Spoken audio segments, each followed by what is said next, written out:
Hello commandos, welcome to Biomentor classes online. आपका स्वागत है। तो रिकैप सीरीज में आज हम करने जा रहे हैं मैग्नेटिक इफेक्ट्स ऑफ करंट का थर्ड लेक्चर। और इस लेक्चर में भी बहुत सारे सवाल होंगे और हम कैलकुलेशन की ज़्यादा प्रैक्टिस करेंगे। तो चलिए शुरू करते हैं। हमारा पहला आज का क्वेश्चन, आप इसको नोट कर लीजिए। A proton is projected with a speed of 2 into 10 to the power 6 meter per second at an angle of 60 degree to the x-axis. If a uniform magnetic field of, देखिए कितनी जबरदस्त value दी गई है, 0.104 Tesla is applied along y-axis, the path of proton is. क्योंकि 60 degree पे जा रहा है तो सर्किल तो हो ही नहीं सकता, तो पहले दो आंसर तो नहीं हो सकते। वो हेलिकल पाथ पे मूव करेगा। अब हेलिकल पाथ की रेडियस और टाइम पीरियड के बारे में बात कर लेते हैं। तो सबसे पहले टाइम पीरियड निकाल लेते हैं, 2 पाई m अपॉन क्यू बी। तो प्रोटॉन का जो मास है वो 1.67 होता है। हम इसको ले लेते हैं 1.6 into 10 to the power minus 27 kg। Charge होता है 1.6 into 10 to the power minus 19। Magnetic field 0.104। तो एक तो ये कैंसिल हो गया, 2 pi 10 to the power minus 8 upon 0.104। अब देखिए इसको थोड़ा अप्रोक्सीमेटली करेंगे तो हम इसको लिख लेंगे 2 upon 0.1 into pi into 10 to the power minus 8।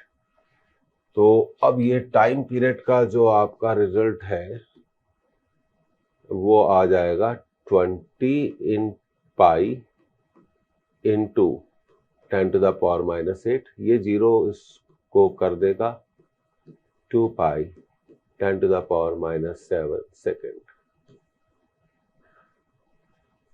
तो टाइम पीरियड का जो आंसर है वो यहाँ हमें दिख रहा है।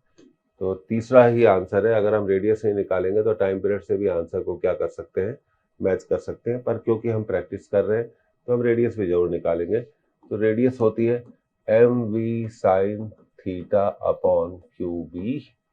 तो mass 1.6 10 to the power minus 27, velocity 2 into 10 to the power 6 sine 60 upon charge 1.6 into 10 to the power minus 19। Electron का चार्ज, प्रोटॉन का चार्ज 0.104। तो एक तो ये कैंसिल हो गया। अब यहाँ पर रेडियस हो गई हमारी 2 into 10 to the power minus 21, sine 60 होगा √3/2 और ये बचा है यहाँ 10 to the power minus 19 into 0.104। ये 2 से 2 भी कैंसिल हो गया। तो अब देखिए रेडियस आ गई √3 upon 0.104 into 10 to the power minus 2 into 10 to the power minus 2। अब √3 को आप लिख सकते हैं 1.7 upon 0.104 into 10 to the power minus 2 into 10 to the power minus 2। तो अब ये आ गया आपका 17 into 10 to the power minus 1 10 to the power minus 2 और इसको लिख लिया 104 into 10 to the power minus 3। तो अब हमारे पास ये आएगा 17 upon 104 into 10 to the power minus 3, ऊपर गया +3 तो ये कैंसिल हो गया। तो रेडियस आ रही है 17 अपॉन 104, 17 अपॉन 104। अब 17 को 104 से डिवाइड करना पड़ेगा।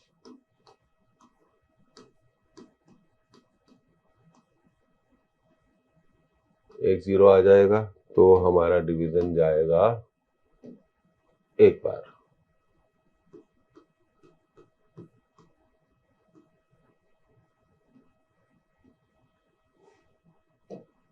अब हमारा डिवीजन जाएगा 6 बार, तो 624। तो रेडियस हमारी आ जाएगी 0.16 मीटर।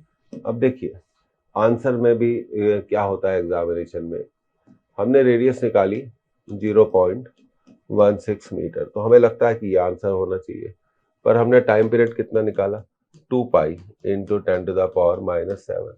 तो हमें अब टिक करना पड़ेगा अप्रोक्सीमेशन से थर्ड आंसर को। अब यही होता है एग्जामिनेशन में, ये क्वेश्चन प्रैक्टिस जब हम करते हैं तभी हम इन सब बातों को क्या कर पाते हैं, समझ पाते हैं। और अगर हमारी न्यूमेरिकल प्रैक्टिस नहीं होगी तो वहां हमें दिक्कत हो जाएगी। तो ये रहा ये सवाल। आगे बढ़ते हैं अब अगले सवाल की तरफ। प्रैक्टिस करिए, आंसर तो मैच आपको करना ही पड़ेगा और सही तरीके से। अब ये रहा आपका अगला क्वेश्चन, इसे नोट कर लें। A proton and neutron and alpha particle having the same kinetic energy, देखिए लैंग्वेज आ गई, are moving in the circular trajectories in a constant magnetic field. If Rp, Rd denotes the respectively radius of trajectory of this particle, एक missing है यहाँ पे, Rp radius of proton, Rd radius of neutron, और एक और लिख लीजिए आप, R alpha radius of alpha particle. तो हमें बताना है कि उनकी रेडियस में क्या रिलेशनशिप है। तो सबसे पहली बात, वो सर्कुलर पाथ पर मूव कर रहे हैं। जब एक charge particle uniform magnetic field में सर्कुलर पाथ पे मूव करता है तो इसका मतलब वो यूनिफॉर्म मैग्नेटिक फील्ड में 90 डिग्री पर एंटर हुआ है, और उसकी रेडियस ऑफ पाथ का फॉर्मूला है R equal to energy, kinetic energy वाला फॉर्मूला लगाइए, 2mv/qb। अब देखिए सभी एक ही मैग्नेटिक फील्ड में एंटर हो रहे हैं, इसलिए भी सेम हो गया। सबकी काइनेटिक एनर्जी भी क्या है, सेम है। तो रेडियस किसके प्रोपोर्शनल है, √m/q के। यह पहली चीज आ गई। तो radius of proton is to radius of neutron is to radius of alpha particle का रेशियो क्या होगा, mass of proton, mass of neutron, mass of alpha particle, charge of proton, charge of neutron, charge of alpha particle. तो ये radius का ratio होना चाहिए। अब देखिए प्रोटॉन का मास होता है 1 AMU, न्यूट्रॉन का मास होता है 2 AMU, अल्फा पार्टिकल का मास होता है 4 AMU एटॉमिक मास यूनिट। इसका चार्ज होता है E, इसका चार्ज होता है E, और इसका चार्ज होता है 2E। अब इन सभी रेशियो को हमने E से मल्टीप्लाई कर दिया तो हमारा आंसर आया √1 is to √2 is to √4 upon 2। तो अब ये हो गया √1 की वैल्यू हम लिख देंगे, रूट लिखने की जरूरत नहीं है क्योंकि हम जानते हैं कि 1 का रूट क्या होता है, 1 होता है। 1 is to √2 is to 1। तो ये आपका रेडियस में रिलेशनशिप इस तरह से आ गई। तो इसको देख के पता चलता है कि प्रोटॉन की रेडियस और अल्फा पार्टिकल की रेडियस बराबर होनी चाहिए क्योंकि रेशियो 1:1 है। दूसरी चीज ये पता चलती है कि न्यूट्रॉन की रेडियस प्रोटॉन से भी ज्यादा है, न्यूट्रॉन की रेडियस अल्फा पार्टिकल से भी ज्यादा है। तो इसी फैक्ट पर अब हम इसके आंसर को टिक करना चाहेंगे। तो सबसे पहली बात, अल्फा प्रोटॉन की रेडियस बराबर है और न्यूट्रॉन की रेडियस से कम है, इसलिए यह पहला आंसर होगा। और बहुत इंपॉर्टेंट है, हमेशा याद रखिए, मास of proton 1 atomic mass unit, mass of neutron 2 atomic mass unit, mass of alpha particle 4 atomic mass unit. ये याद होना चाहिए, चार्ज भी याद होने चाहिए। तो ये सवाल हो गया। अब आगे बढ़ते हैं अगले सवाल की तरफ। ये रहा हमारा अगला सवाल, इसको आप नोट करें।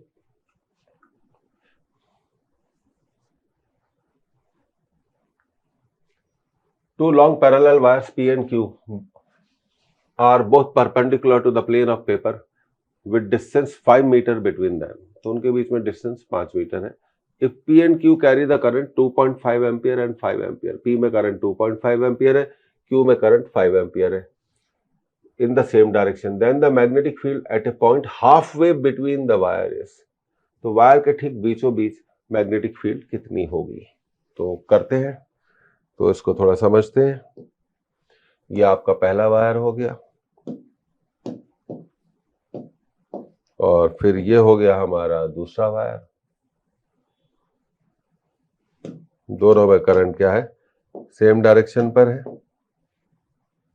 और पर करंट की वैल्यू अलग अलग है, 2.5 एम्पियर और 5 एम्पियर। और दोनों वायर्स के बीच में जो डिस्टेंस है 5 मीटर की है, 5 मीटर की डिस्टेंस है। करंट भी आ गई और क्या वैल्यू दी गई है, बस। तो हमें पूछा गया है कि उनके मिडिल पॉइंट पर, अब मान लीजिए ये मिडिल पॉइंट है, तो मिडिल पॉइंट का मतलब हो गया ये दोनों वायर से 2.5 मीटर की डिस्टेंस पे होगा।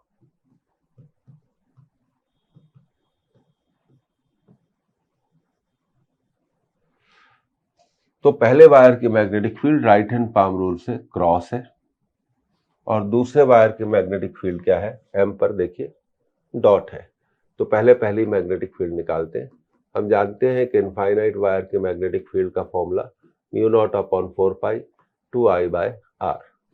तो ये हो गया 10⁻⁻⁷, करंट हो गई 2.5 और डिस्टेंस भी 2.5 हो गया, तो ये कैंसिल हो गया। तो मैग्नेटिक फील्ड पहले वायर की जो मैग्नेटिक फील्ड है वो आ गई 2 × 10⁻⁷ टेस्ला, और इसकी जो डायरेक्शन है वो क्रॉस की है। अब दूसरे वायर के मैग्नेटिक फील्ड निकालते हैं। μ0/4π 10⁻⁷ 2 × करंट 5 एम्पियर है, डिस्टेंस 2.5 है। अब 2.5 5 को 2 बार काट देगा, तो दूसरे वायर की जो मैग्नेटिक फील्ड होगी वो होगी 4 × 10⁻⁷, पर इसका जो आंसर होगा डॉट होगा, क्योंकि दोनों मैग्नेटिक फील्ड अपोजिट है। इसलिए हमें रिजल्टेंट मैग्नेटिक फील्ड निकालने के लिए बड़ी मैग्नेटिक फील्ड से छोटी मैग्नेटिक फील्ड को क्या करना पड़ेगा, माइनस करना पड़ेगा। तो रिजल्टेंट का आंसर है B2 - B1, B2 - B1, और B2 है 4 × 10⁻⁷, 2 × 10⁻⁷, तो नेट मैग्नेटिक फील्ड आएगी 2 × 10⁻⁷, और उसकी डायरेक्शन क्या होगी, डॉट होगी, क्योंकि डायरेक्शन हमेशा बड़ी मैग्नेटिक फील्ड ही डिसाइड करती है। तो ये जो आंसर दिए गए हैं इसमें ऐसे दिए गए हैं, तो कोई बात नहीं, हम इन आंसर्स को भी क्या कर सकते हैं, बदल सकते हैं, कोई परेशानी वाली बात नहीं है। हमने म्यू में, अच्छा देखिए दूसरी बात है, हम 10⁻⁷ को लिख सकते हैं μ0/4π, तो ऐसे भी हमारा आंसर आ जाएगा। तो हमारा आंसर आ जाएगा μ0/2π। कोई घबराने की जरूरत नहीं है। अब इस आंसर को हम μ0/2π को चौथे आंसर को टिक कर देंगे। तो जब तक कैलकुलेशन नहीं करेंगे तो पता कैसे चलेगा कि आंसर का फॉर्म कैसा है और कैसा निकालना है। कैलकुलेशन करिए, कैलकुलेशन की प्रैक्टिस करिए, रिवाइज करिए, चीज़ों को और इम्प्रूव करिए। अब आगे बढ़ते हैं अगले सवाल की तरफ। ये रहा हमारा अगला सवाल, आप इसको नोट करें।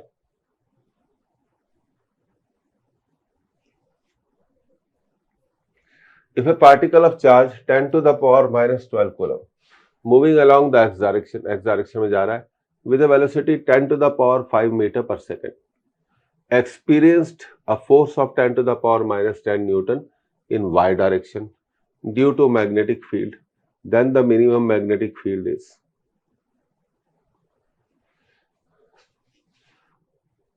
तो देखिए, सबसे पहला बात यह है कि फोर्स का जो फॉर्मूला होता है वो हमें निकालना पड़ेगा इस क्वेश्चन में। तो इसको करते हैं आगे। तो वैल्यूज तो हमने नोट कर ली, 10⁻, चार्ज भी हमें दिया हुआ है, और किसी भी मूविंग चार्ज पे फोर्स होता है QV sin थीटा, पर यहाँ पे फोर्स की डायरेक्शन भी पूछी गई है, तो उसको अगली स्लाइड में करते हैं। तो अब देखिए, जो चार्ज पे लगने वाला जो फोर्स होता है हमें उसका वेक्टर फॉर्मेट भी निकालना पड़ेगा। तो वेक्टर फॉर्मेट में हम उसको लिख सकते हैं QV × V। तो यहाँ पे हम देखते हैं क्वेश्चन में कि वेलोसिटी x डायरेक्शन में है और मैग्नेटिक फील्ड y डायरेक्शन में है। वेलोसिटी है 10⁵, चार्ज है 10⁻⁻12, तो 10⁻⁻12 लिख दिया। अब वेलोसिटी विद वेक्टर लिखनी पड़ेगी, 10 to the power 5 10 to the power 5 I cap 10 to the power 5 I cap, क्योंकि एक्स डायरेक्शन में है। और मैग्नेटिक फील्ड को भी इन वेक्टर नोटेशन लिखना पड़ेगा। तो मैग्नेटिक फील्ड हमें नहीं दी गई, फोर्स की वैल्यू दी गई है, तो मैग्नेटिक फील्ड को हम लिख सकते हैं बी। फोर्स की वैल्यू दी गई है और ये दिया गया है कि फोर्स वाई डायरेक्शन में लगता है, और फोर्स कितना लगता है 10 to the power minus 10 10 to the power minus 10 Y direction में लगने के कारण ये आएगा जे। तो 10 to the power minus 12 plus 5 I B cap, और ये हो गया 10 to the power minus 10 J cap 10 to the power minus 7 I cap. तो मैग्नेटिक फील्ड के जो वेक्टर की वैल्यू होगी वो होगी 10 टू द पावर माइनस 3, ये इधर आ जाएगा। तो मैग्नेटिक फील्ड का जो वेक्टर होगा, अब सबसे पहली बात तो ये है कि मैग्नेटिक फील्ड, हमारा फोर्स का आंसर क्या आ रहा है, जे आ रहा है। तो अब देखिए, हम जानते हैं आई क्रॉस जे के होता है, जे क्रॉस के आई होता है, के क्रॉस आई जे होता है। तो के क्रॉस आई पर ये दिया हुआ है आई, तो इससे हमें ये पता चलता है कि मैग्नेटिक फील्ड का वेक्टर क्या होना चाहिए, माइनस के डायरेक्शन में होना चाहिए। किस डायरेक्शन में होना चाहिए, माइनस के डायरेक्शन में होना चाहिए, क्योंकि मैं आपको करके बताता हूं, आई क्रॉस माइनस के कैप, तो ये हो गया माइनस आई क्रॉस के, और माइनस आई क्रॉस के को आप क्या लिखते हैं, माइनस जे। तो माइनस माइनस क्या हो गया, प्लस जे। तो आंसर जे में आना चाहिए, तो इसलिए बी को माइनस के होना चाहिए, माइनस के होना चाहिए, और बी की जो वैल्यू होनी चाहिए, बी की जो वैल्यू होनी चाहिए जेड डायरेक्शन होनी चाहिए। तो बी की value 10 to the power minus 3 होनी चाहिए, और ये आंसर को सुधार ले, it should be in minus Z direction, minus Z direction. तो इसे कहते हैं रिवर्स क्वेश्चन। बहुत अच्छा क्वेश्चन है, क्योंकि फोर्स है आपका जे डायरेक्शन में, वेलोसिटी है आपकी आई डायरेक्शन में, और तो किस डायरेक्शन से हम मल्टीप्लाई करें तो हमें जे मिले। तो आंसर है 10 to the power minus 3 tesla होनी चाहिए मैग्नेटिक फील्ड की वैल्यू, और जेड डायरेक्शन में होनी चाहिए। अब यहाँ पे हम इसी आंसर को टिक करेंगे, क्लियरली नहीं दिया है, तो जेड डायरेक्शन दो होती है, एक प्लस जेड होती है और एक माइनस जेड होती है, तो हम इसको टिक कर सकते हैं। तो अब देखिए, यहाँ पे आपको थोड़ी बहुत चीजें याद रखनी चाहिए। साइक्लिक ऑर्डर में मैं आपको एक बार फिर बता देता हूँ, आई क्रॉस जे, जे क्रॉस के, देखिए आई क्रॉस जे अगला आएगा के, जे क्रॉस के अगला आएगा आई, के क्रॉस आई आएगा जे। अब उल्टा करते हैं, आई क्रॉस के माइनस जे, के क्रॉस जे रिवर्स डायरेक्शन में माइनस आई, जे क्रॉस आई कितना होगा, माइनस के। तो ये सब चीजें आपको याद होनी चाहिए, क्योंकि फोर्स का आंसर जे में आ रहा था, तो मैग्नेटिक फील्ड की डायरेक्शन क्या होनी चाहिए, माइनस के होनी चाहिए, क्योंकि आई क्रॉस माइनस के ही माइनस ऑफ माइनस जे होता है, दैट इज प्लस जे। तो बहुत अच्छा सवाल था। अब अगला सवाल आप इसे नोट करिए।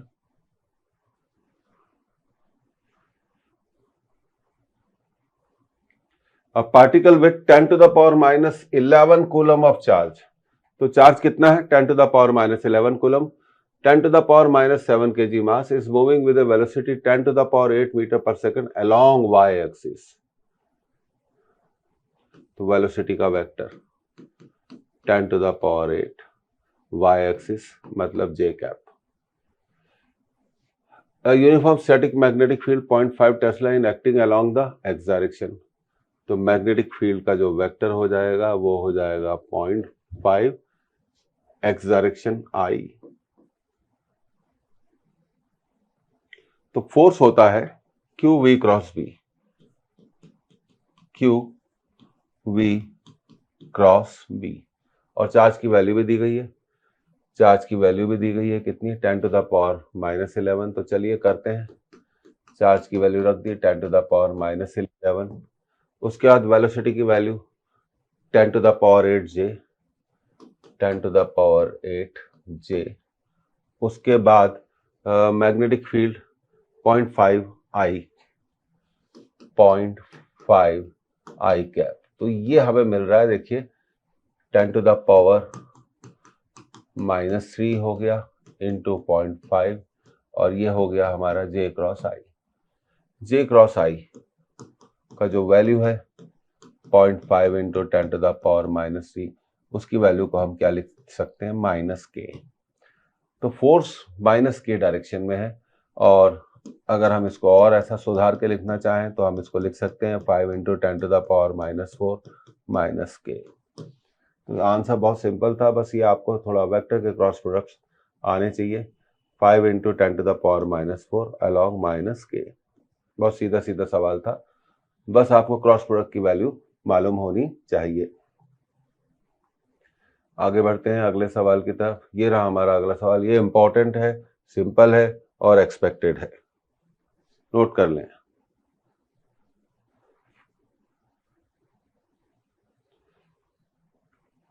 Two particles A and B of mass ma and mb respectively and having the same charge are moving in a plane। Charge same है, मास ma और mb है।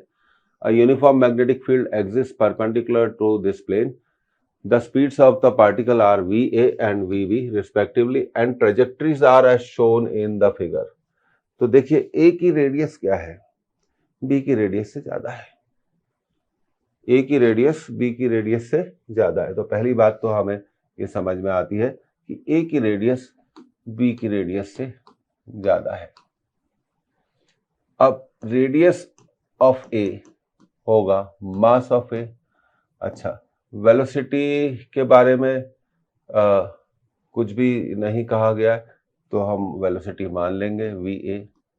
मैग्नेटिक फील्ड B, M, और चार्ज क्या है, same है, तो RB MB velocity of B upon charge same है, magnetic field same है। RA is greater than RB, तो हम कह सकते हैं MA VA upon QB is greater than MB VB upon QB। तो अब इसका आंसर बहुत सरल है और बहुत सीधा साधा आंसर है। MA VA मतलब A का मोमेंटम B के मोमेंटम से ज्यादा होना चाहिए। तो इसका आंसर, सही आंसर है MA VA should be greater than MB VB। The right option is the second option. Important है, एक्सपेक्टेड है, ये ध्यान रखें। अब आगे बढ़ते हैं अगले सवाल की तरफ। ये रहा हमारा अगला सवाल, इसको आप नोट कर लें। Okay, 4 wires each of length 2 metre, सबकी लेंथ सेम है, are bent into 4 loops PQRS। तो ये लूप्स दिखाए गए PQRS। Suspended into uniform magnetic field, same current is passed in each loop. Which statement is correct? पूछा couple on loop P will be the highest, couple on loop Q will be the highest, couple on loop R will be the highest, couple on loop S will be the highest। तो couple से मतलब है torque के बारे में बात कर रहे हैं। तो टॉर्क होता है, देखिए अब टॉर्क होता है आपका NIAB, तो नंबर ऑफ टर्न्स तो 1 है और सभी एक ही मैग्नेटिक फील्ड में है, तो टॉर्क किस पे डिपेंड करेगा, एरिया पे, और सबकी पेरीमीटर सेम है। तो ये जो आपको लेंथ बताई गई है ये 2 मीटर है, सबकी पेरीमीटर जैसे परिमिति बोलते हैं वो क्या है, सेम है। तो जिसका एरिया ज्यादा होगा उस पर हाईएस्ट टॉर्क लगेगा। तो एक ज्योमेट्री में थ्योरम है, फॉर ए गिवन लेंथ, मैं उसको लिख देता हूं, फॉर ए गिवन लेंथ, मतलब कहने का मतलब है बहुत सारे वायर्स हैं, बहुत सारे शेप्स हैं, उन सब की लेंथ पेरीमीटर सेम है। The area of circle is the maximum, तो सर्किल का एरिया सबसे ज्यादा होता है एक गिवन लेंथ का, तो इस सर्किल का एरिया सबसे ज्यादा होगा, तो जो कि है लूप एस, तो लूप एस पर मैक्सिमम कपल लगना चाहिए, तो इसका आंसर है couple on loop S will be the highest. तो सिंपल ज्योमेट्रिकल फैक्ट पर आधारित बेस क्वेश्चन था। अब आगे बढ़ते हैं, ये बहुत सिंपल क्वेश्चन था, ये हमेशा ध्यान रखिए कि सर्किल का एरिया अगर सबकी लेंथ सेम है तो सर्किल का एरिया सबसे ज्यादा होगा, तो सबसे ज्यादा टॉर्क कपल किस पे लगेगा, सर्किल पर लगेगा। अब ये रहा हमारा अगला सवाल, ये अच्छा सवाल है, इसको नोट किया जाए।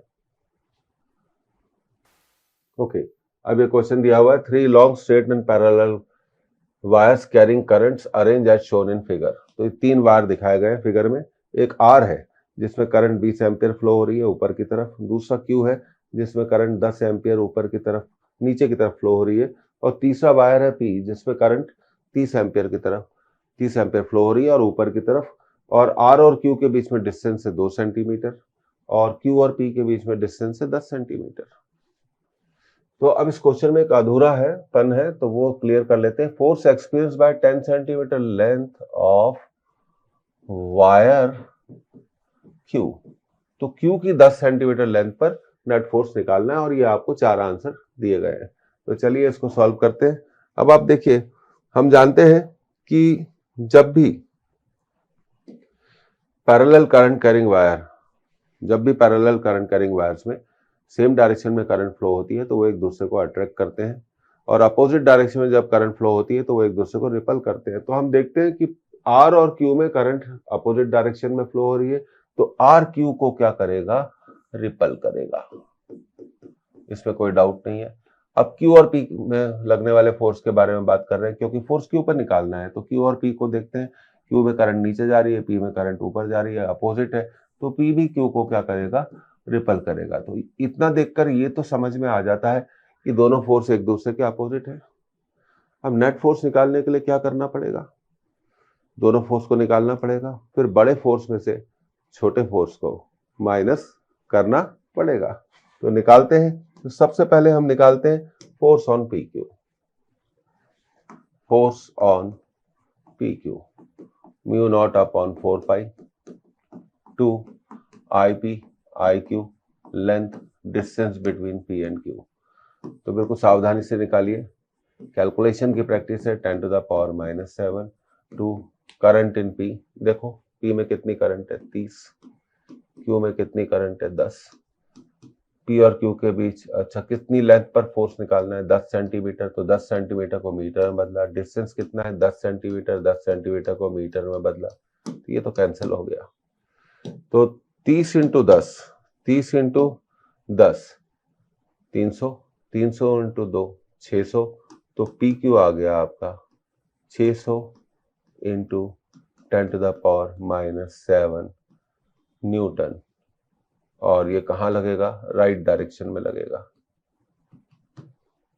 अब हम आर और क्यू के बीच में फोर्स निकालेंगे, F R Q mu naught upon 4 pi 2 current in R, current in Q, length divided by distance between R and Q, तो 10 टू द पावर -7। आर में करंट देखिए कितनी है 20 एम्पियर है, क्यू में करंट कितनी है 10 एम्पियर है, कितनी लेंथ पर निकालना है 10 सेंटीमीटर, 10 सेंटीमीटर को मीटर में बदला, और आर और क्यू के बीच में डिस्टेंस 2 सेंटीमीटर है।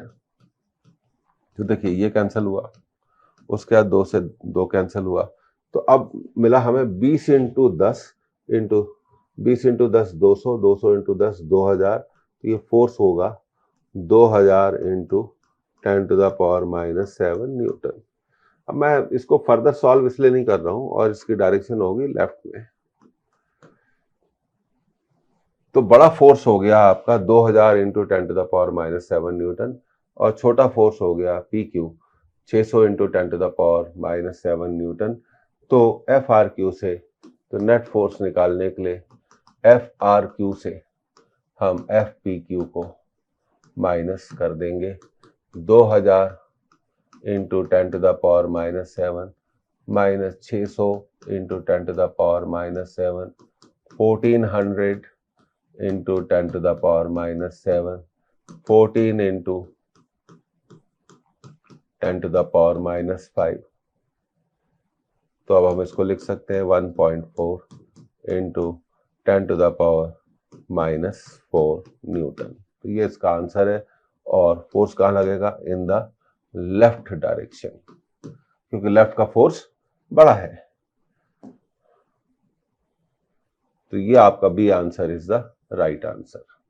तो बी बिल्कुल सही आंसर है।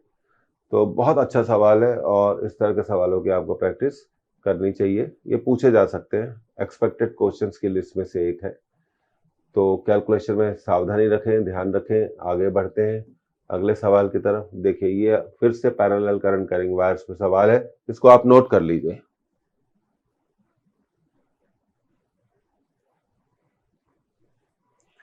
Three long straight and parallel wires carrying currents are arranged as shown in the figure. The wire C, which carries a current of 5 ampere, is so placed that it experiences no force. The distance of wire C from wire D is then. तो देखिए D में current flow हो रही है 15 ampere, C में current हो रही है 5 एम्पियर ऊपर की तरफ, और B में भी करंट फ्लो हो रही है 10 एम्पियर ऊपर की तरफ। और हमने मान लिया कि C कितने डिस्टेंस पे रखा गया X। तो C पर नेट फोर्स क्या है? नेट फोर्स क्या है? 0 है। तो C पर नेट फोर्स तभी 0 हो सकता है जब उस पर लगने वाले सारे फोर्सेस एक दूसरे को क्या करें? कैंसिल करें। तो समझते हैं कि कैसे ये करा गया है। देखिए D C को अट्रैक्ट करेगा, तो ये अट्रैक्शन हो गया, और B भी C को अट्रैक्ट करेगा, ये FC भी हो गया, क्योंकि नेट फोर्स 0 है। क्योंकि नेट फोर्स 0 है, बिकॉज नेट फोर्स 0 है, इसलिए हम कह सकते हैं कि FDC must be equal to FCB। और हमने यहां मान लिया कि D और C के बीच में डिस्टेंस कितना है। ये पूरा डिस्टेंस हमें दिया हुआ है 15। अगर हमने मान लिया D और C के बीच में डिस्टेंस कितना है? X है, तो C और B के बीच में डिस्टेंस कितना होगा? 15 - X। तो अब फॉर्मूला लगाते हैं पैरेलल करंट कैरिंग वायर का। FDC μ0/4 two current in D, current in C, length मान लेते हैं L जिससे फोर्स लग रहा है, और डिस्टेंस क्या है? D और C के बीच में डिस्टेंस है X। FCB μ0/4 two current in C, current in D, length मान लेते हैं L, और डिस्टेंस है 15 - X। तो ये कैंसिल हो गया, 2 भी कैंसिल हो गया, लेंथ भी क्या हो गई? कैंसिल हो गई। तो अब बचा ID इंटू IC, तो 15 into 5 upon X, IC into IC into, अब देखिए यहां पर एक छोटी सी हमने गलती करी, ये होना चाहिए एक्चुअली IB, क्योंकि C और B के बीच में फोर्स निकाल रहे हैं। तो अब देखिए C में करंट कितनी है? C में करंट है 5 एम्पियर, और B में करंट कितनी है? 10 एम्पियर, और डिस्टेंस कितना है? 15 - X। अब ये 5 से 5 कैंसिल हो गया। तो अब अगली स्टेप में जाएंगे तो हमें मिलेगा 15/X इक्वल टू 10/15 - X। तो थोड़ा इसको फिर सिंपल कर लीजिए, 5 से काट दीजिए 2, और ये हो जाएगा 3। तो ये हो गया 3/X equal to 2/15 - X। Cross multiplication करना पड़ेगा। 2X equal to 3 into 15 - X, 2X equal to 45 - 3X। तो इसको इधर ले जाए X को, 2X plus 3X equal to 45, 5X equal to 45। तो 5X 45 आ गया, 5X 45 आ गया, तो X की वैल्यू कितनी आएगी? 9। तो ये इसका करेक्ट आंसर है कि C और D के बीच में डिस्टेंस कितना होना चाहिए? 9 सेंटीमीटर का डिस्टेंस होना चाहिए। तो this is the right answer. बहुत इंपॉर्टेंट है इस तरह के सवाल, और 1 मिनट के आंसरिंग में फिट भी बैठते हैं, पर प्रैक्टिस बहुत चाहिए इनको करने की। तो इसका आंसर आ गया। तो सिंपल था, पर कैलकुलेशन करना पड़ेगा।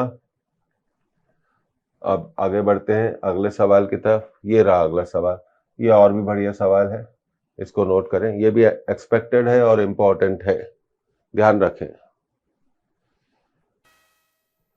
What is the net force on the coil. तो इस कॉइल पर हमें नेट फोर्स क्या है निकालना है। तो फिगर को आप ध्यान से देखिए, कॉइल के पास एक लॉन्ग करंट वायर रखा हुआ है जिसमें करंट 2 एम्पियर की फ्लो हो रही है, और कॉइल की डायमेंशन है 10 सेंटीमीटर एंड 15 सेंटीमीटर, और कॉइल में करंट फ्लो हो रही है 1 एम्पियर की और क्लॉकवाइज डायरेक्शन में। तो हमें इस करंट कैरिंग वायर के कारण इस कॉइल पे लगने वाले नेट फोर्स की कैलकुलेशन करनी है।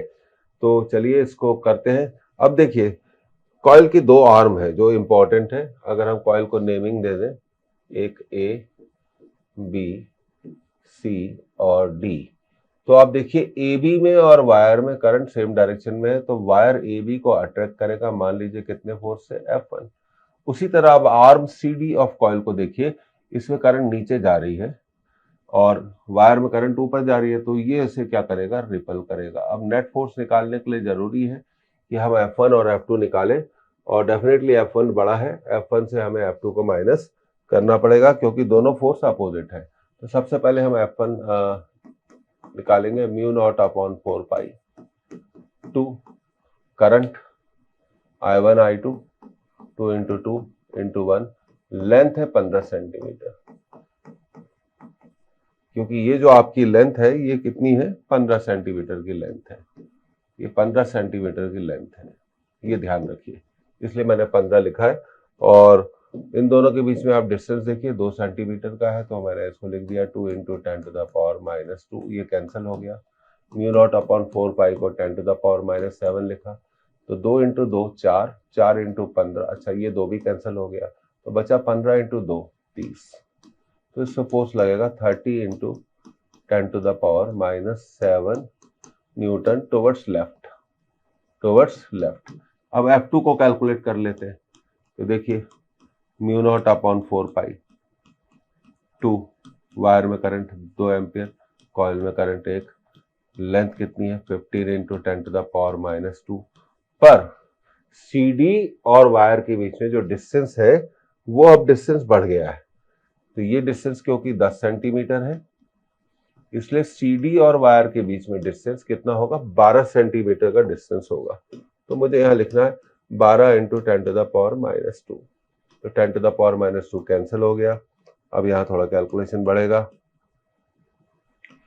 तो 2 12 को कितनी बार काट देगा, 6 बार, तो 15 इंटू 2 कितना आ गया, 30 डिवाइडेड बाय 6, 6 30 को काट देगा, तो F2 की वैल्यू आ गई, 5 बार काटेगा, 5 into 10 to the power minus 7 newton. और ये फोर्स की डायरेक्शन कहाँ होगी, राइट साइड में होगी। कहाँ होगी, राइट साइड में होगी, ये हमें ध्यान रखना है। अब लेफ्ट साइड का फोर्स बड़ा है और राइट साइड का फोर्स छोटा है, तो नेट फोर्स निकालने के लिए हमें F1 से F2 को माइनस करना पड़ेगा। तो F net will be 30 into 10 to the power minus 7 minus 5 into 10 to the power minus 7, तो ये हो जाएगा 30 में से 5 माइनस होंगे, तो 25 into 10 to the power minus 7 towards left. तो ये इस क्वेश्चन का आंसर आ गया। कैलकुलेशन प्रैक्टिस करिए, ये बहुत इंपॉर्टेंट सवाल है, ऐसे सवालों की प्रैक्टिस आपको रखनी चाहिए मूविंग चार्जेस एंड मैग्नेटिज्म में। तो ये हमारा आंसर आ गया 25 into 10 to the power minus 97 newton moving towards the wire. तो first is the right answer, important है। अब अगले सवाल की तरफ बढ़ते हैं। तो ये क्लियर हो जाना चाहिए, प्रैक्टिस चाहिए। और नेट फोर्स आपने निकाल लिया, थोड़ा मूविंग चार्जेस टफ चैप्टर पड़ता है। अब देखिए, ये बहुत एक्सपेक्टेड सवाल है, इसको आप नोट करिए।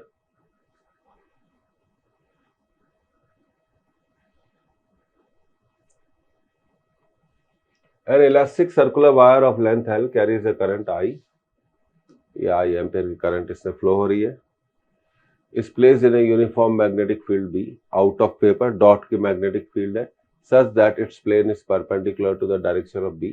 The wire will experience no force, a stretching force, तनाव वाला बल, a compressive force, संपीड़न वाला, and torque. तो चलिए इसको थोड़ा समझते हैं। अब देखिए, इस वायर को हम क्या करते हैं, 2 सेक्शन में डिवाइड कर देते हैं, एक अपर सेक्शन और एक lower section.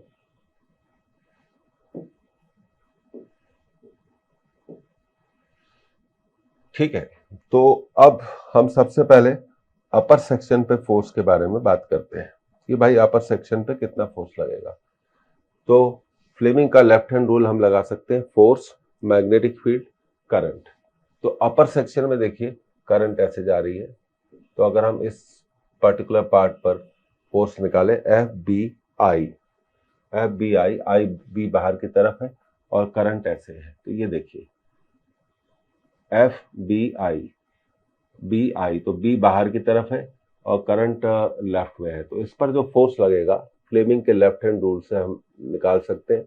Let this force is F1। अब इसके लोअर सेगमेंट में भी कितनी करंट फ्लो हो रही है, I, पर करंट अब लेफ्ट से राइट जा रही है FBI। तो FBI देखिए B, आप फ्लेमिंग का लेफ्ट हैंड रूल लगाइए, तो अब इस पर जो फोर्स लगेगा, लेफ्ट हैंड रूल लगाना आना चाहिए, F force, B magnetic field बाहर की तरफ है, करंट राइट से लेफ्ट पर है, तो ये करंट को हमने ऐसे रखा। देखिए ये B मैग्नेटिक फील्ड हो गई बाहर की तरफ और ये F फोर्स की डायरेक्शन है। करंट देखिए इस सेक्शन में कहाँ जा रही है, लेफ्ट से राइट जा रही है, तो हमने इसको ऐसे रखा। तो हम देखते हैं कि इस पर कितना फोर्स लगने वाला है, नीचे की तरफ F1 ही लगेगा, क्योंकि दोनों में करंट सेम है, दोनों की लेंथ भी सेम है। तो अब तो वायर पर किस तरह का फोर्स लगेगा, वायर पे एक स्ट्रेचिंग का फोर्स, वो एक स्ट्रेचिंग का फोर्स एक्सपीरियंस करेगा। देखिए तना हुआ ऊपर की तरफ तन रहा है और ये नीचे वाला सेक्शन नीचे की तरफ तन रहा है, तो एक ही वायर पर कैसा, सर्कुलर वायर पे कैसा फोर्स लग रहा है, एक ऊपर की तरफ लग रहा है, एक नीचे की तरफ लग रहा है, तो उसको तनाव का अनुभव करेगा। It will experience a kind of tension. बहुत बढ़िया सवाल है। तो इस क्वेश्चन का जो करेक्ट आंसर है a stretching force, and this is the most important question. मैं फिर से समझाना चाहता हूं, फ्लेमिंग का लेफ्ट हैंड रूल से आप निकालेंगे तो ऊपर वाले सेक्शन में फोर्स कहां लग रहा है, ऊपर की तरफ तनाव, और नीचे वाले सेक्शन में फोर्स कहां लग रहा है, नीचे की तरफ तन रहा है। तो ये वायर क्या हो रहा है, तन रहा है, तो उस पर एक स्ट्रेचिंग का फोर्स लगेगा। मोस्ट इंपॉर्टेंट क्वेश्चन, हमेशा याद रखिए और फ्लेमिंग के लेफ्ट हैंड रूल को अप्लाई करिए। अब आगे बढ़ते हैं। अब ये बहुत ही बढ़िया क्वेश्चन है, गैल्वेनोमीटर कन्वर्जन पर है, ये इंपॉर्टेंट टॉपिक है, इसको आप नोट करिए।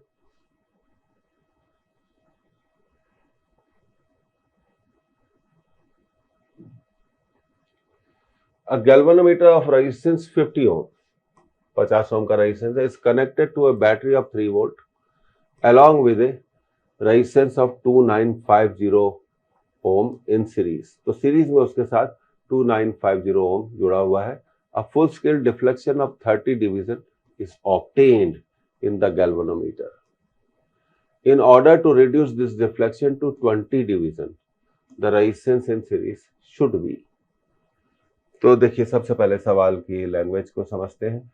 ये गैल्वेनोमीटर है, गैल्वेनोमीटर का रेजिस्टेंस है 50 ओम और उसके साथ सीरीज में जुड़ा हुआ है 2950 ओम और सोर्स का वोल्टेज है 3 वोल्ट।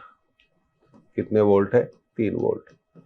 और मान लीजिए इसमें कितनी करंट फ्लो हो रही है, 30 डिवीजन की करंट फ्लो हो रही है। तो ओम्स लॉ लगाएंगे। ओम्स लॉ क्या कहता है, V equal to I R, तो वोल्टेज है 3 वोल्ट और टोटल रेजिस्टेंस हो गया 50 प्लस 2950, तो 3 इक्वल टू आई इंटू 3000, तो I equal to 3 upon 3000, 1 upon 1000 ampere current pass हो रही है। और ये करंट 30, अब देखिए क्वेश्चन में full scale deflection of 30 division, 30 division के लिए कितनी करंट चाहिए हमें, 30 डिवीजन के डिफ्लेक्शन के लिए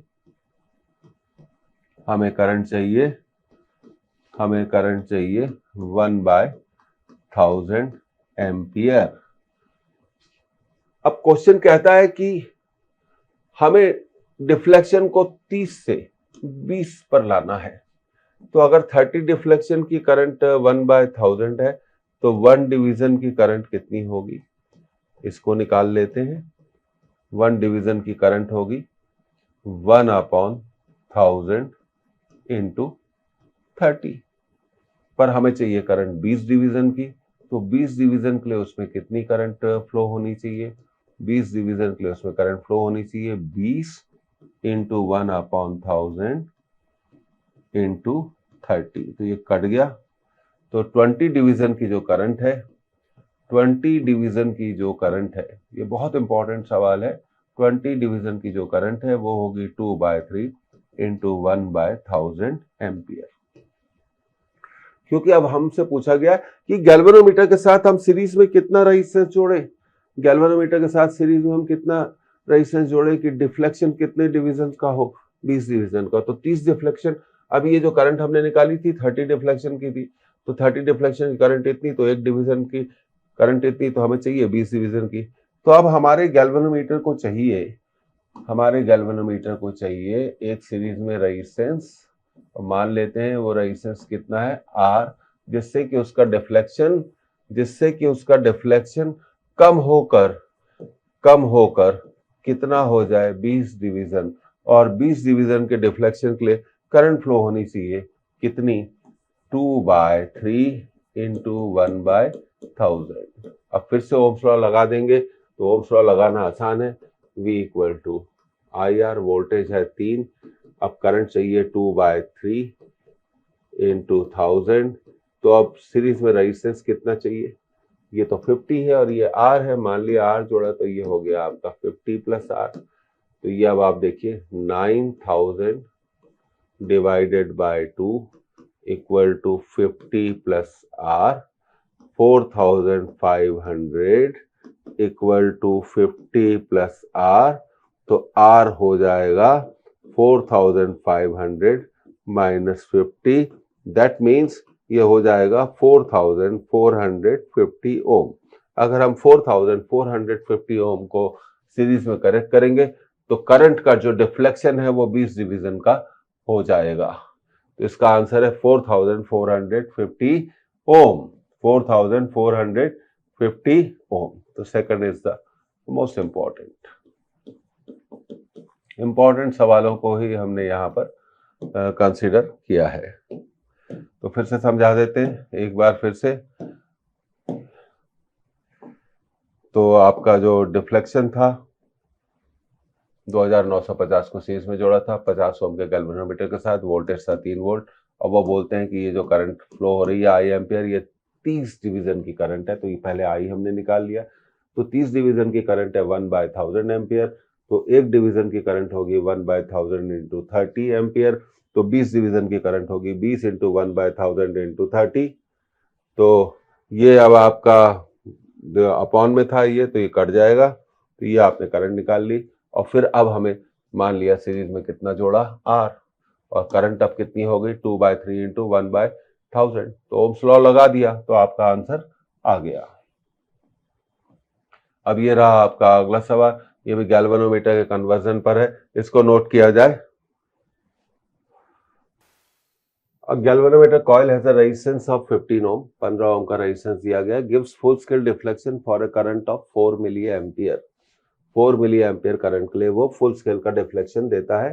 to convert it into an ammeter of range 0 to 6 ampere, क्या करना होगा, हमें शंटिंग करनी होगी। जब हम गैल्वेनोमीटर के साथ एक बहुत छोटे रेजिस्टेंस को पैरेलल में जोड़ते हैं तो हम उसे शंट बोलते हैं।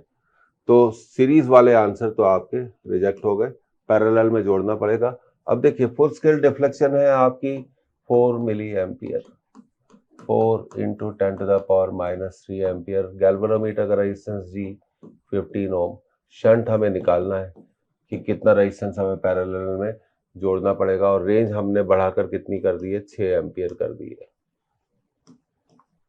तो 4 मिली एम्पियर के गैल्वेनोमीटर को हमें 6 एम्पियर वाले गैल्वेनोमीटर में कन्वर्ट करना है।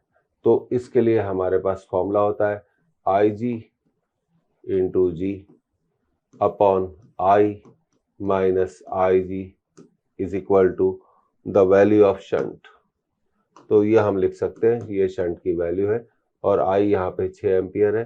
तो देखिए 4 into 10 to the power -3 into galvanometer 15, और ये 6 एम्पियर है, और ये है 4 into 10 to the power -3।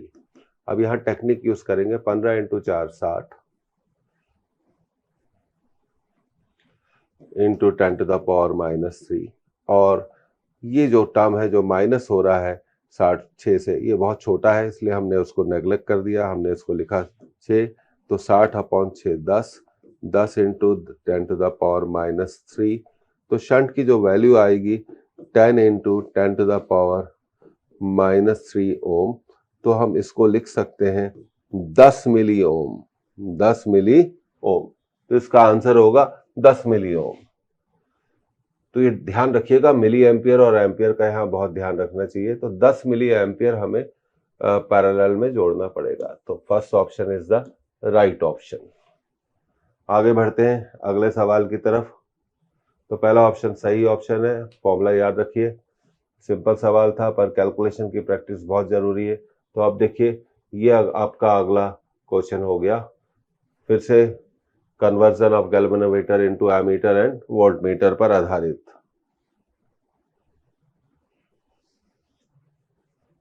A moving coil galvanometer has a resistance of 900 ohm.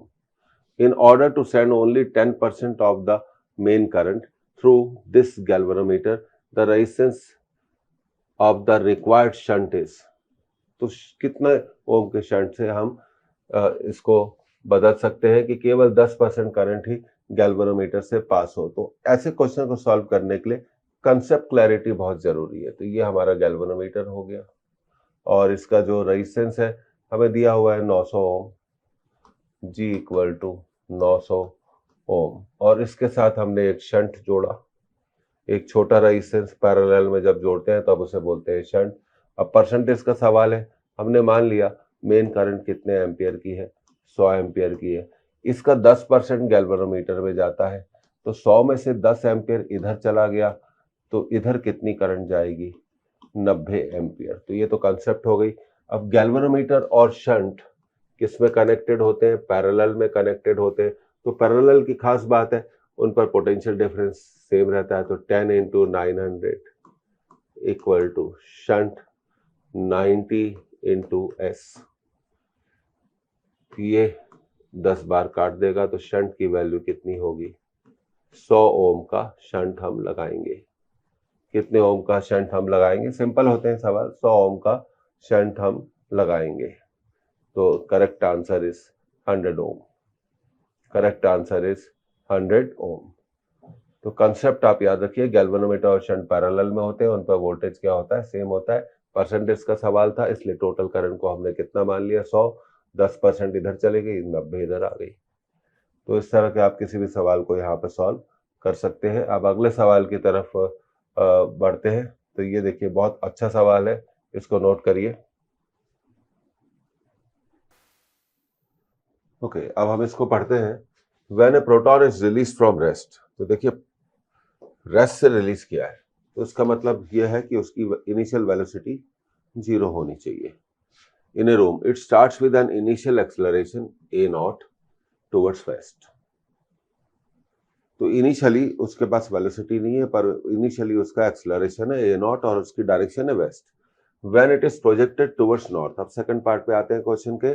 When it is projected towards north, अब नॉर्थ में उसको प्रोजेक्ट किया with a speed v0, it moves with an initial acceleration 3a0 towards west। तो अब waste में उसका acceleration बढ़कर कितना हो गया, 3a0 हो गया है।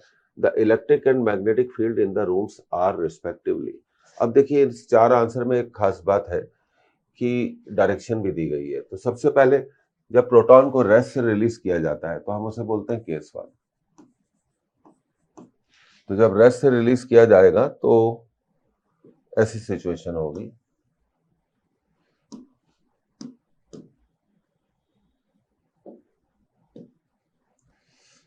अब देखिए हम उसको थोड़ा डिस्कस करना चाह रहे हैं। तो उसकी वेलोसिटी, इनिशियल वेलोसिटी क्या होगी, वेलोसिटी इनिशियल 0 होगी।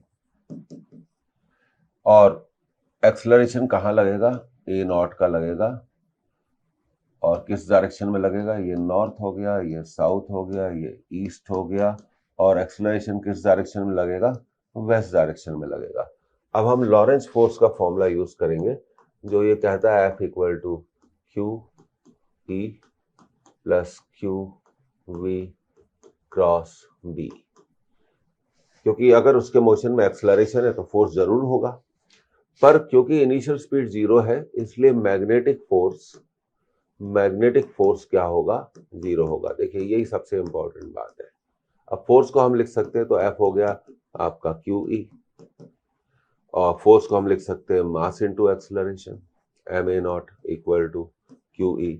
तो E की वैल्यू कितनी होगी, ma0 Q। अब बात करें E की डायरेक्शन, क्योंकि प्रोटॉन एक पॉजिटिवली चार्ज पार्टिकल है। प्रोटॉन कैसा चार्ज पार्टिकल है, पॉजिटिवली चार्ज पार्टिकल है। और हमेशा इस बात को याद रखिए कि एक पॉजिटिव चार्ज पार्टिकल पर जब भी फोर्स लगता है तो वो हमेशा इलेक्ट्रिक फील्ड की डायरेक्शन में ही लगता है।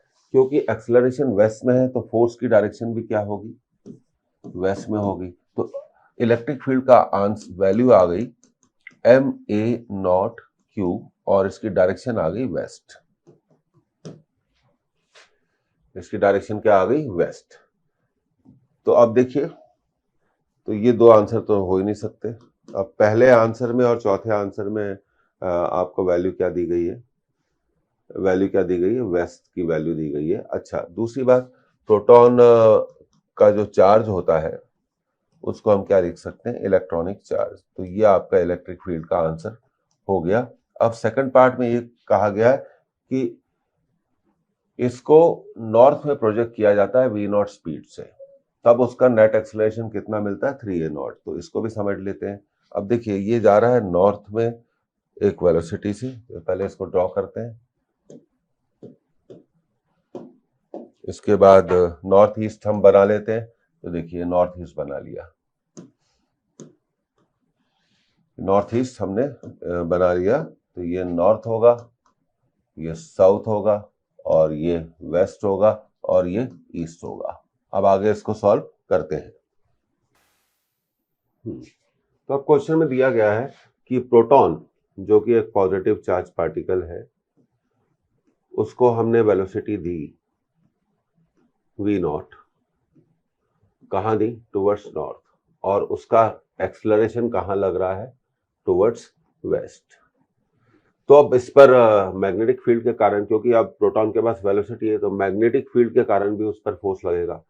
तो अब वो मैग्नेटिक फील्ड की डायरेक्शन क्या होगी, इसे कैसे पता लगाया जाए। तो उसको करने के लिए हम फ्लेमिंग्स के लेफ्ट हैंड रूल को यूज करते हैं, force FBI, force, magnetic field and current. क्योंकि प्रोटॉन एक पॉजिटिवली चार्ज पार्टिकल है, और हम जानते हैं हमारी कंसेप्ट क्या है, पॉजिटिवली चार्ज पार्टिकल को हम मानते हैं कि वो करंट की डायरेक्शन में मूव करता है। तो ये FBI, ये करंट की फिंगर हो गई। पर उसका एक्सेलरेशन कहाँ है, वेस्ट में है। तो फोर्स कहाँ लग रहा है, वेस्ट में लग रहा है। तो देखिए ये फोर्स हो गया, ये वेस्ट में लग रहा है। प्रोटॉन कहाँ जा रहा है, नॉर्थ में, तो ये करंट की फिंगर हो गई। तो अब ये जो मैग्नेटिक फील्ड की फिंगर है वो कहाँ है, अंदर की तरफ है। तो मैग्नेटिक फील्ड कैसी होगी, क्रॉस को हम ये भी बोल सकते हैं डाउन द पेपर। अब लॉरेंज फोर्स का फॉर्मूला लगाते हैं, F equal to QE plus QV cross B। अब क्योंकि प्रोटॉन पे जो चार्ज होता है वो इलेक्ट्रॉन का चार्ज होता है, इसलिए E की वैल्यू रख देंगे।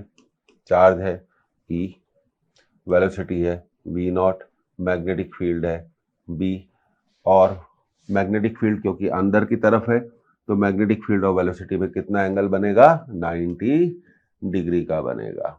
तो अब फोर्स को हम लिख सकते हैं मास इनटू एक्सेलरेशन, 3a0, और यहाँ इलेक्ट्रिक फील्ड की वैल्यू हम पहले जो हमने निकाली है, ma0 अपॉन E, उसको लिख लेंगे ma0 upon E plus v0 B। अब E से E क्या हो गया, कैंसिल हो गया। तो ये बचा 3ma0 equal to ma0 plus v0 B। अब इसको हम अगली स्लाइड पे ले जाते हैं और इस इक्वेशन को सॉल्व करते हुए भी निकालते हैं। तो 3ma0 minus ma0 equal to v0 B। तो हमें मिला 2ma0 equal to E V naught B, तो मैग्नेटिक फील्ड की जो वैल्यू आ जाएगी 2ma0 upon E V not. तो ये हमने मैग्नेटिक फील्ड की वैल्यू निकाल ली।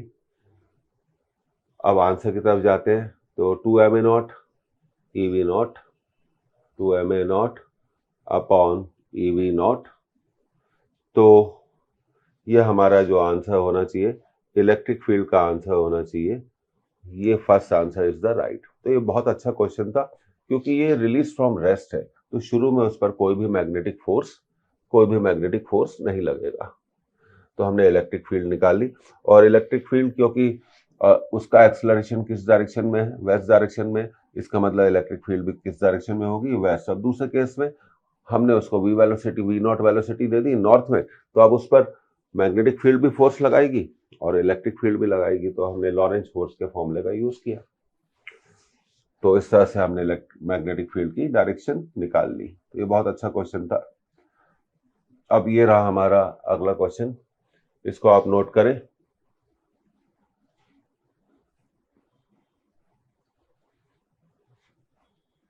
A long straight wire carries a certain current and produces a magnetic field of 2 into 10 to the power minus 4 Weber per meter square at a perpendicular distance of 5 centimeter from the wire.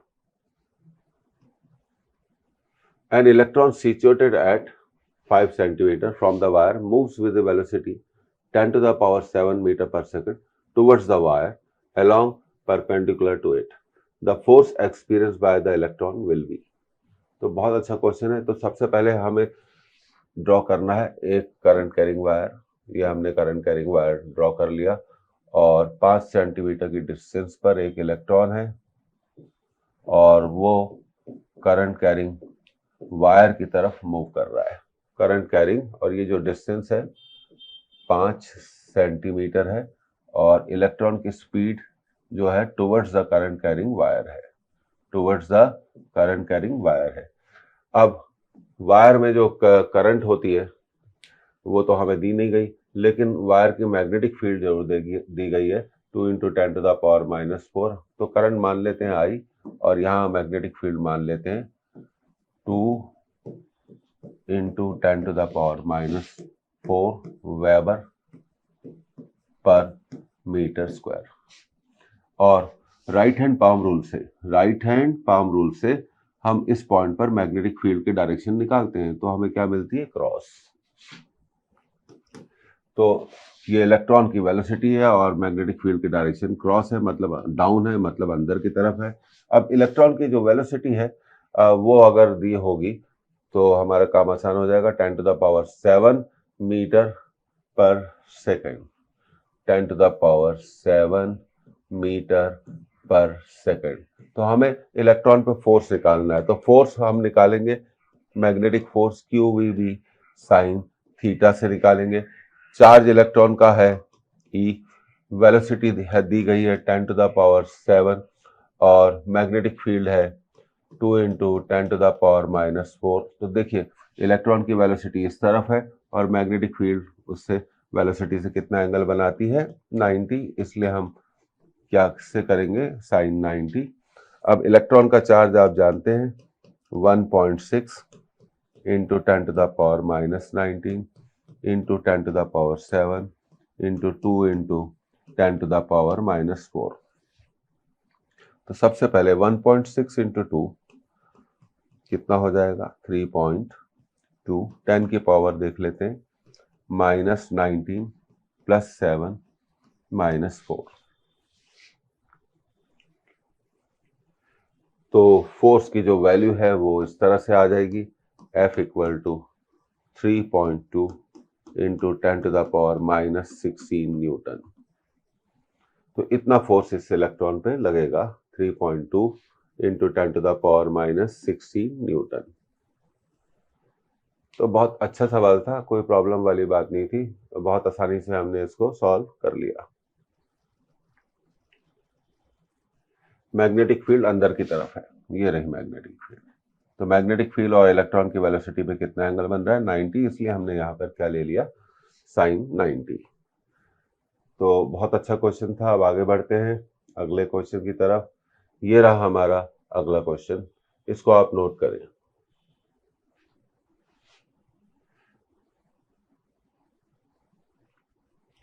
ये question बहुत important है, तो आप इसे important mark कर सकते हैं। A circular coil ABCD, ये सर्कुलर कॉइल दिखाई गई है ABCD, carrying a current I। तो देखिए करंट I क्लॉकवाइज डायरेक्शन में फ्लो हो रही है in a uniform magnetic field. If the magnetic force on the segment AB, अगर AB पर लगने वाला फोर्स, तो ये देखिए AB ये है, AB पे लगने वाला फोर्स F है, then force on the remaining segment BCDA। तो AB पे फोर्स कितना लग रहा है? F लग रहा है।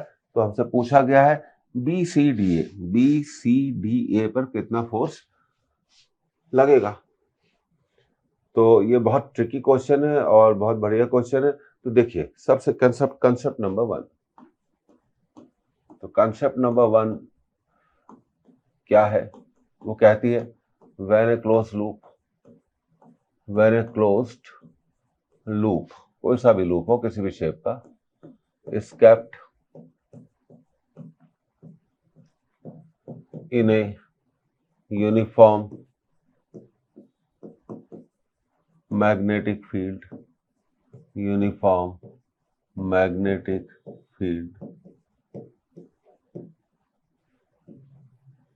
then net force on it is always 0।